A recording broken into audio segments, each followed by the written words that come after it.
get that. You know what I mean? They would send it to us, man, and we would play it, and I carry his stuff on.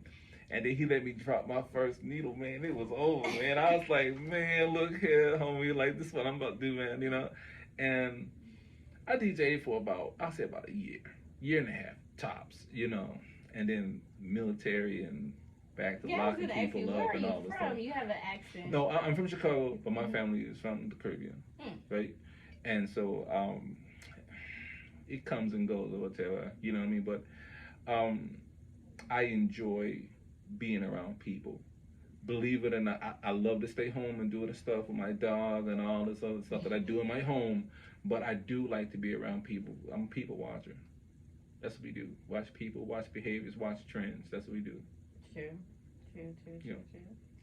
Okay. So, what else do you do in the community? Right now, I am most definitely focused on Veda Magazine. Most definitely because what I'm seeing in the news space, in the media space as far as the news, corporate news, corporate news, okay. ABC, CBS, NBC, something's not right. You're not lying about that. Something is not right at all. And when I look at the story, let's take, I was actually in the police academy when the Ukraine war broke out in 22. And I had two of the military veterans in there with me, whatever. And they were like gun ho about Ukraine winning because U.S. was backing them. And I told them, I was like, Ukraine about to lose. And here we are today. They lost. You see what I'm saying? So when I look at the narrative that are being put out there, I say somebody has to be that 10th man. Somebody has to be able to say, no matter how ridiculous the argument, the negative argument may be, right? Somebody has to say it. So if corporate news doesn't report on UFOs, UAVs, you know what? I did put the article in on that. I seen something recently about UFOs. Yeah, they're actually debating on it like right now. They're having a conversation in Congress right now on that. I was listening to it on the way here. Did you come across the video? To me, it looked like a hologram of a face next to the moon. It was like, unless I see it myself, I can't. I'm not going to discount anybody because I'm not in the business of discounting people. If you see something, right, and you say, I believe that was real, who am I to tell you that you didn't see it? You see what I'm saying? Because how you perceive things is going to be built and based upon your social conditioning, your past experiences, and your just general makeup, right? So I don't have the right to take your reality away from you. But I will tell you this though. Fort Bragg, North Carolina, right? Off base. I was sitting down on the porch. Two things, it was like crazy things happened when I'm sitting on the porch, right, of my friend's house. And it was late, it was a full moon. And I looked up and I seen this dot in the sky. It was like right there, then it was like right over there. Stayed there, beep, beep, and it was right over there. Look here. I don't know what I saw. But I know planes don't move like that. You know, and when I look at people who may divulge the fact that maybe they have seen something to that effect or whatever, I look at the trends. I look at history. I look at multiple people from multiple languages, that speak multiple languages from different places who don't know each other, but they're all reporting the same thing. Yeah. Like, how do you not say that something's there? Yeah. And then for the naysayers, which I'm totally fine with, right? They may say something to the effect of, oh, there's no such thing as UFOs. I've never seen one. Then I would say, well, there must be no such thing as God because you've never seen him. You see what I'm saying? There's no such thing as wind because you've never seen the wind, right?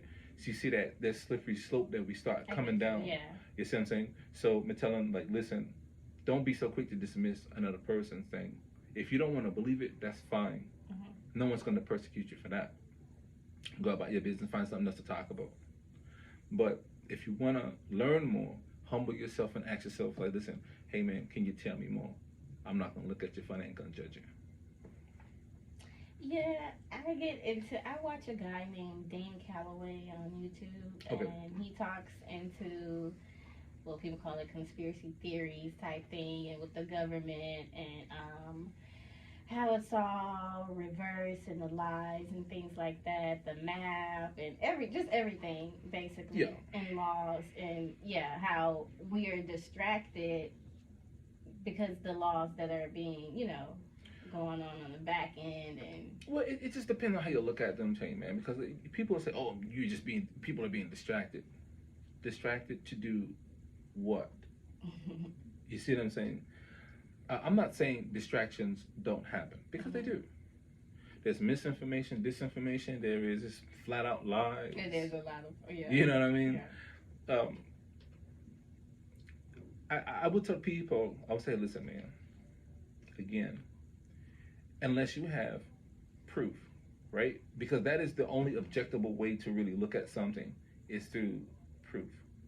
Do some homework, right? Educate yourself. Don't be intellectually lazy because you don't want to do the hard lifting of reading a book or doing some research. Most people who say, "Oh, I done my homework, I done my research," they've never taken a research methods class, so they don't know anything about research. You know what I mean? It's crazy, right?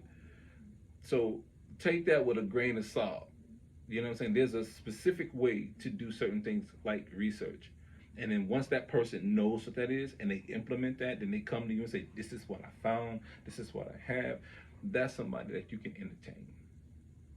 But some guy or gal or whatever who ain't stepped foot in a college classroom or haven't done any real like you got to show up to this place every day and do this or you gonna fail. You know, yeah, I like don't to know. see the proof. Right, you gotta kind of look at that. I do like to see the proof. If you can pull it up and show me, whether it's paperwork, something that you've done.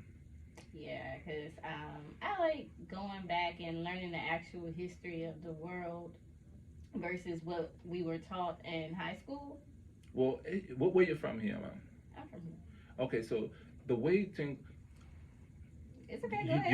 You're not gonna believe it, but I'm serious. Like, okay. I used to teach school, right? Mm-hmm. I was a substitute teacher long term, and then I taught at the college and university levels, right? One of the things that I noticed is that every place, and you probably already know, and everybody probably already know already, that the educational system and what they teach is not the same, right? So in Chicago, we get a lot of, if you go to a black school, there is a such thing as a black school because when I went to school, there were no white people. Yeah, we've never seen white people before, and usually if we see them, they either trying to sell you something to haul you off to the jail, right? That was my environment in Chicago, right? So we got a lot of black history stuff, black national anthem. We had to learn it. You know what I mean? We had to know George Washington Carver, what he did, who invented the stoplight, Garrett Morgan, all of these different people come down here in the South. I noticed that you guys didn't get that. Why? I don't know. Could be politics. It could be anything. But I do know that there's a difference depending on where you go.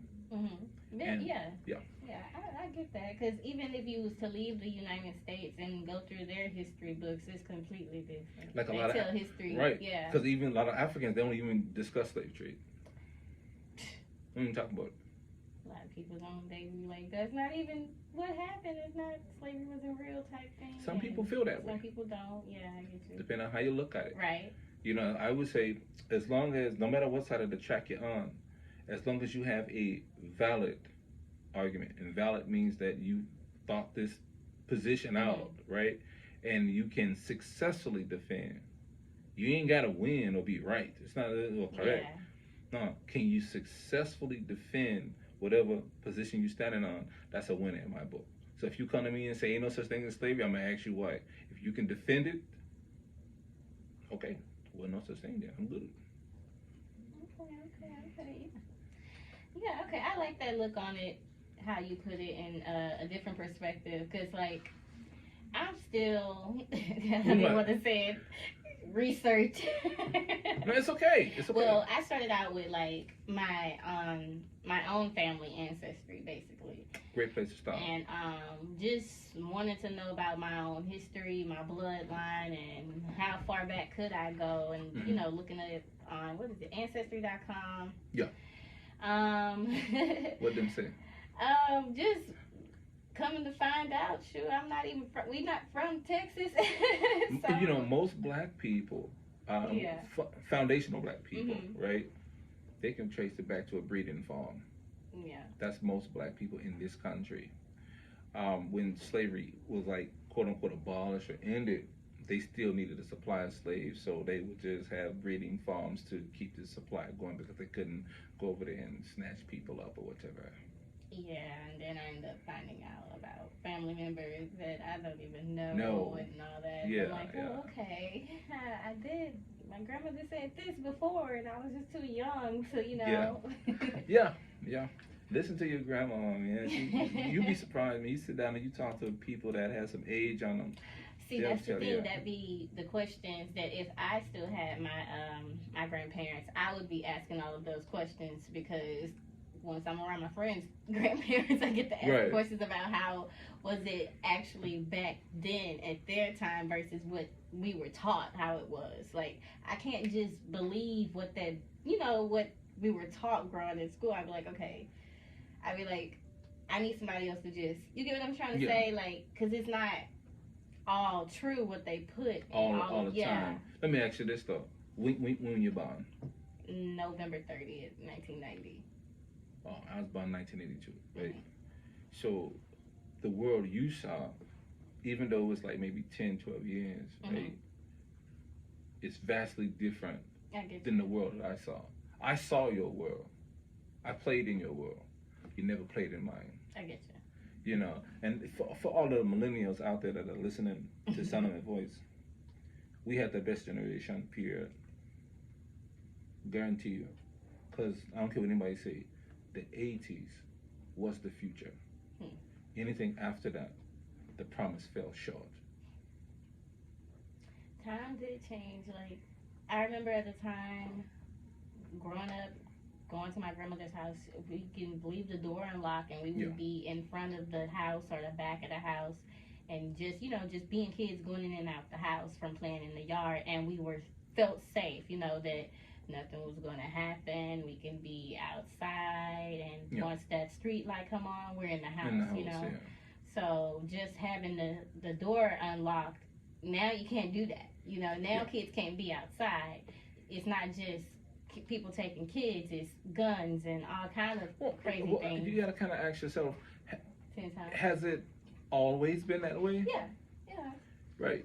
So is it necessarily worse than what it used to be, or is it just the fact that we can look at it on our cell phone at any given part of the day? It's the internet that made it, You know what I'm saying? So they were always shooting and killing and snatching folks up. I feel like sometimes you watch, I feel like television is programming to me. It is. Yeah, because a person just can be watching a horror film and then just end up wanting to do those things. You'd be surprised. You will really be surprised about the type of stuff that goes on with media. And again, taking it back to photography and video, right? Like, we got superpowers. When I'm behind my camera, I got superpowers, man. People don't want to believe that. I could, for instance, Texas Southern University had a basketball game, men's basketball game, right? I took a photo. It was just them practicing dunking. It wasn't even a game. Took that photo. I remember like it was just yesterday, which it was. Thousandths of a second, 1000 ISO, 2.8 aperture wide open. I took that shot of him dunking. If I gave you that photo right now, you would swear he was dunking in the game. But he wasn't. Yeah. It was a practice. He was just horsing around. You see what I'm saying? Even with the TV, we build sets. We manipulate the video. We color grade. We make you feel a certain way by the way we color grade. So if it's gonna be warm, it's gonna be love. If it's gonna be like a bluish tint, green, it's gonna be cold. We make you feel a certain kind of way. We draw you in with the emotions through the lens, the type of lenses that we use. You see what I'm saying? And how that lens is positioned in relationship to the spatial, to the space in which you're operating in or whatever. You know what I mean? So we have superpowers. Hollywood has superpowers. There's a reason why it's called Hollywood. Well, tell me why. Hollywood is a stick. It was wood used by magicians back in the day. Somebody said it, yes. But it's true. We have powers. All the stuff you see people doing, like you ever like, you see all these gals running around with green hair and purple hair and pink. You couldn't wear that. It's TV. TV made it cool to do that. True. The only people that wore that when I was coming up were drag queens. True. And we used to make fun of them. True. You see what I'm saying? Out of a whole bunch of other stuff we used to do back then in the day. Now it's cool until it ain't anymore. So for people who don't think that we ain't got no superpowers, only person they fooling is themselves. True. I feel like I feel like we are powerful as a being, period. And it do need to be proven. The way that I feel like this was messes us up as human is cartoons and things like that to make you. It's like they paint a narrative of, depending on the cartoon of whatever they're watching, of certain things for like girls, like you're supposed to be a mom and stuff like that, baby dolls, Barbie dolls and stuff like that. When I feel like when you putting that in a little girl's mind and she playing with that doll all the time, it's like, come on. When you give her that Barbie doll, you get what I'm trying to say? She does this and that, and not just, don't be so quick to put that mom thing on her. Well, I think, see, you're part of the and in cartoons. I'm more conservative. I used to be like that. You know, I kind of felt like people should be like free to kind of like do what they want to do, whatever, right? No. There are social expectations. Mm-hmm. There are gender roles, which I do believe in. If a man is working 8 hours a day, he's doing anywhere between 36 to, some cases, 70 hours a week. He ain't got time to hold no kid. Who gonna hold a kid? Woman. But now look at where we are. Man's still working same crazy hours he's working. Now the woman's starting to work same crazy hours. Who raising that kid? You don't know. Internet, right? Tablets. So when you get home and you look at your kid, and pretty soon you can be like, I don't even recognize this kid anymore. He don't even talk the way. She don't even talk the way I taught her to talk or him to talk. Where is he learning this from? Well, that's because you offloaded your kid to somebody else to raise him. You know what I'm saying? And I don't diminish women. Like some people look at me and say, like, oh, you diminish women. No, I don't diminish women, right? Woman has a very specific role, and without it, you know, like, we're in trouble, right? But too many women, they want to overstep their boundaries. That's what they're doing. When you look at, again, I only go by the numbers, right?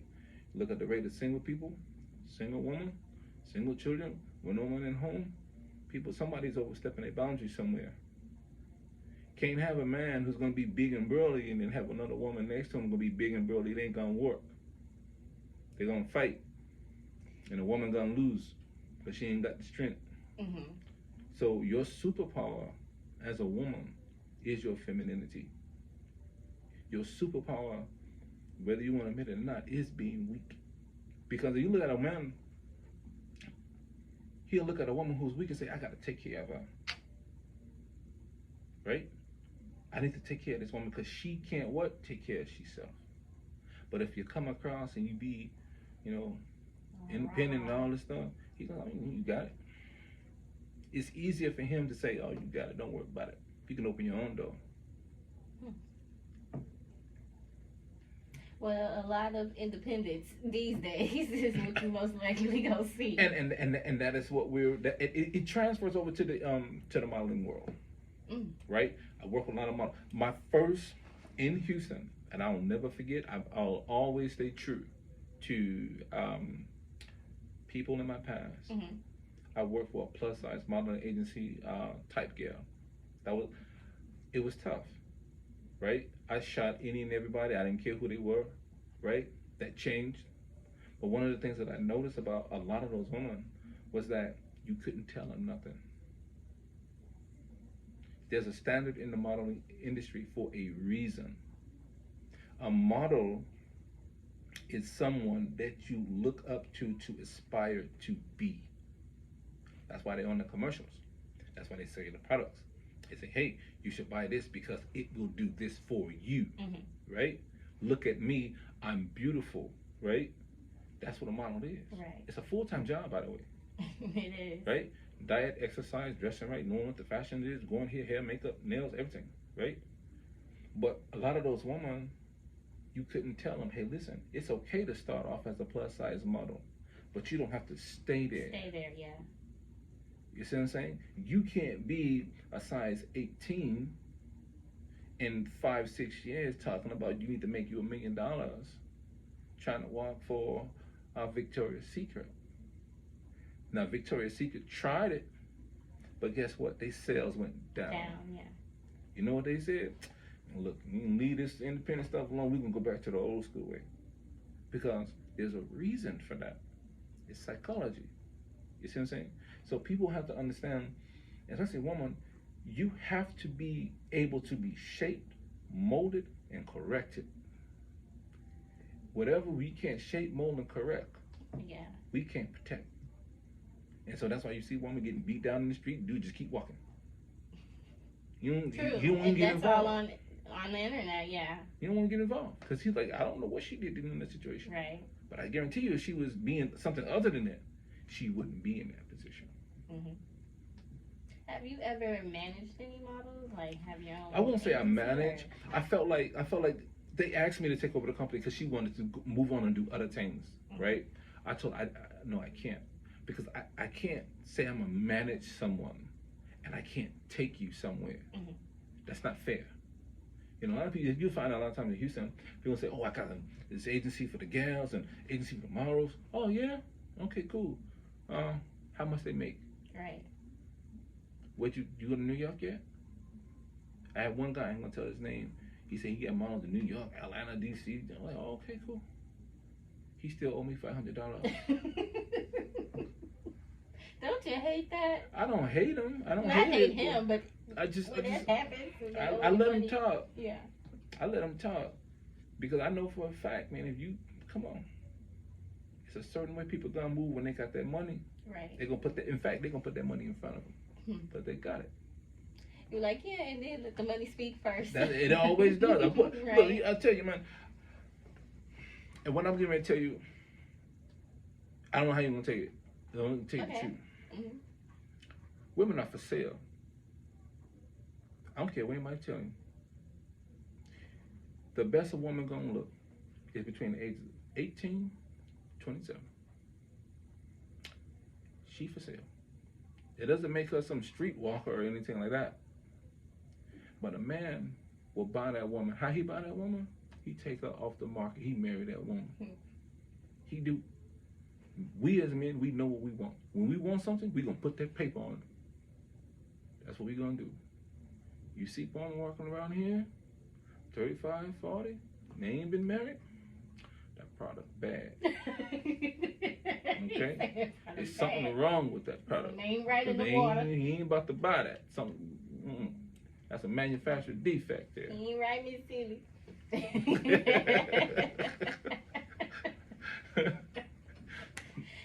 Okay, but I mean, I like how you put that. I didn't take it as offensive. Okay. Like the way you broke it down, I got it. Some people, you know. Oh no, I'm not even like that. Like